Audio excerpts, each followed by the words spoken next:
ఒక పాఠశాలలో గురువుగారు విద్యార్థిని పల్లెకి పట్టణానికి తేడా ఏంటి అని అడగగా ఆ విద్యార్థి చాలా అద్భుతంగా చెప్పాడు. పల్లెల్లో కుక్కలు వీధుల్లో ఉంటాయి, ఆవులు పెంచుకుంటారు. పట్టణాల్లో ఆవులు వీధుల్లో ఉంటాయి, కుక్కని పెంచుకుంటారు. పల్లెల్లో ఎలాంటి చుట్టరికం లేకపోయినా వరసలతో పిలుస్తారు. పట్టణాల్లో చుట్టాలు కనిపించినా ఆంటీ అంకుల్తో సరిపెడతారు. పల్లెల్లో పండగ ఎప్పుడు వస్తుందని ఎదురు చూస్తారు, పట్టణాల్లో పండగ దండగని భావిస్తారు. పల్లెల్లో గొడవలవుతే కలపడానికి పంచాయతీ పెడతారు, పట్టణాల్లో పంపకాల కోసమే పెద్ద మనుషులు కూర్చుంటారు.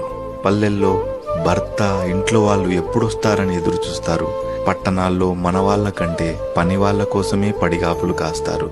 పల్లెల్లో గదులు ఇరుగ్గా మనసులు విశాలంగా ఉంటాయి, పట్టణాల్లో గదులు విశాలంగా మనసులు ఇరుగ్గా ఉంటాయి.